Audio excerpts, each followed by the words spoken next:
Out of Bounds, ESPN 105.9 The Zone. And we welcome in Dallas Cowboys Insider, RJ Ochoa, blogging the boys. Does a great job on Twitter and covering the Cowboys year-round. And they just traded for George Pickens, wide receiver from the Pittsburgh Steelers, and now he'll be joining the Dallas Cowboys for a third and a fifth pick. Is that right? Did I say that earlier? Yeah. RJ will correct me if I'm wrong there. So RJ joins us on the Farm Bureau Insurance guest line. RJ, what did you make? I know he's got a little bit of drama in him and maybe a little bit of prima donna, or some people would argue a lot, but what do you make of the trade Pickens to the Cowboys? Well, good morning. It's great to be with y'all. I think that, this was pretty predictable or pretty telegraphed. I mean, neither of those words are completely accurate, I would suppose, but this felt obvious, I think, especially after the way that the draft went. And so I think that, a little bit of a saying of mine is that multiple things can be true. And it's certainly true that Pickens is an extraordinary talent and that he has a lot of skills that can help a football team. But to your point, at the very least, there are questions about his abilities to harmonize in the locker room. And, that's, if the Philadelphia Eagles want to take a chance like that, they've earned the benefit of the doubt with the collective kind of public. But the Cowboys, I think, have burned up a lot of benefit of the doubt, and they've spent a lot of this offseason trying to build some goodwill back up with their fans. And you can argue that they've positioned themselves to be able to take a risk like this. Or you can argue that it's a first-time head coach, and doing something like this is a bit of playing with fire. And so I think this really is a matter of, are you a glass half full, glass half empty person? I would not have done this particular move personally. I obviously recognize that the Cowboys have a need at receiver, a self-induced need for what it's worth. But it's difficult. It's difficult because, again, you can talk yourself in circles if that isn't obvious by now. Okay. So RJ, you're not real high on this. So what do you give it? Like a B minus, C plus? Where are you?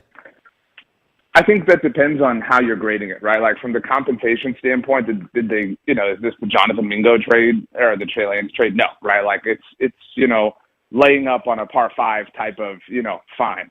But and I would offer that it is an extraordinarily high reward, right? This dude can play some football. We all know that. And you now have not only made your football team better, but you've made CeeDee Lamb better. You've made Jake Ferguson better. You've just, given this car a NOS boost. So yeah, I think I lean D plus right now. It's difficult for me to go all the way up to an A. The pushback I've seen on social media so far this morning is from a lot of fans who want to give it an A. And I recognize that they have, they've acted like adults, this offseason, I guess is the most blunt way to put it. This is, yeah, you've been acting like an adult, but we're at the local bar at 8 p.m. on a Wednesday, and you're here right now. Like, what's going on? This is a little bit of a step back in the wrong direction, just a teeny bit, but it isn't 2 a.m. You know what I'm saying? Like, there are multiple levels to right and wrong in this scenario. Okay, I saw some other people talking about the trade, and we're visiting with RJ Ochoa, Cowboys Insider, blogging the boys. He joins us on the Farm Bureau Insurance guest line. Some other people were talking about how, with Dak being a veteran and such a locker room leader, that if anybody could handle George Pickens and his drama and prima donna, then it could be Dak. You agree with that or disagree with that, RJ? I think that's a fair estimation as far as Dak's abilities as a leader. And again, this is where, that's why we have conversations and we apply context. I would say that maybe that's unfair, to put yet another thing on Dak Prescott's plate. I mean, and have known for longer than better than I, about Dak's abilities as a leader and ability to rally not just a team, but a community of people. And so, yeah, I completely trust that. I would offer that he is way more suited than whoever you want to pick out of Pittsburgh, Kenny Pickett, spin the wheel, whichever quarterback he was playing with was. Even Russell Wilson, who I think is maybe a little bit underrated in the leadership category. But again, the entire offseason to date for the Cowboys has been about team captains and cornerstone players and dudes of that cut. And that's not to say that George Pickens can't become that guy, right? Like, we all change and evolve, and a change of scenery could certainly offer something different. Maybe he becomes, more of what we identify to be that archetype. But to answer the question, I think that Dak is very well suited to rally dudes. And I think that the Cowboys, you could argue the reason they've built this kind of culture over the last few months is to be able to absorb somebody like George Pickens. Maybe they weren't positioned to do something like that in the past. Okay, one of your colleagues, James Slater, tweeted that people have been wringing their hands for them to do something other than like Jonathan Mingo, which I'm not even sure he's a wide receiver 3 in the NFL.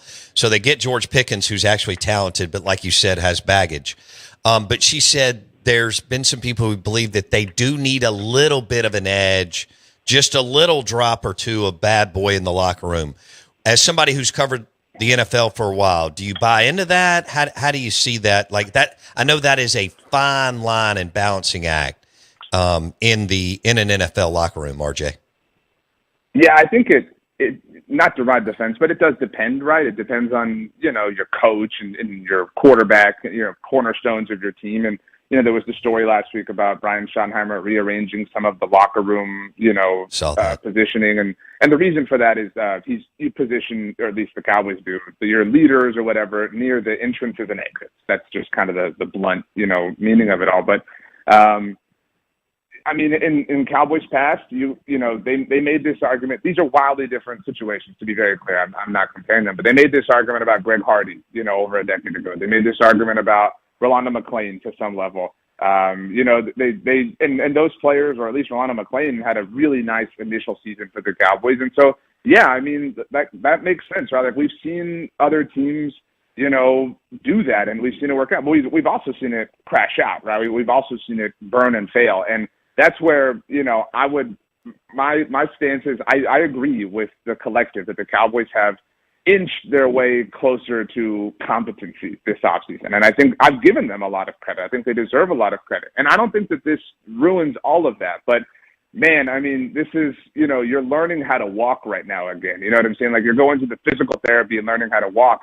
And right now you're not even saying, oh, well, I'm ready to run. You're saying like, no, I'm ready to ride a motorcycle. Like this is a very different thing. And they might be ready for it. You know what I mean? Like that is very possible. But this is just not a team in a situation that I would entrust that to personally. That doesn't mean it's impossible that it works out, but it is bold and it is daring and it is cunning. And I think that, in that respect, that the trade, deserves some applause.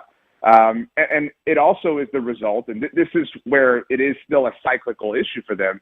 It's the result of not, doing their work in other areas. If you just sign a receiver in free agency, I don't mean to say how easy that is.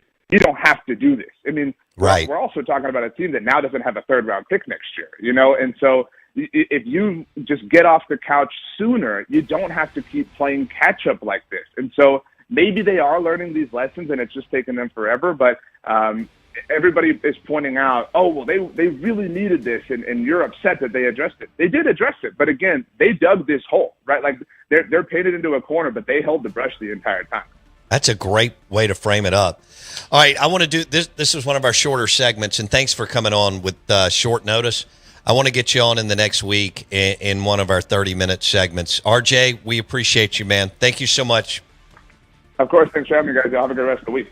RJ Ochoa, manager and editor-in-chief of Blogging the Boys, covering the Dallas Cowboys for SB Nation. Follow RJ on Twitter at RJ Ochoa. Does a great job covering the Cowboys. It's brought to you by Volteo Tequila.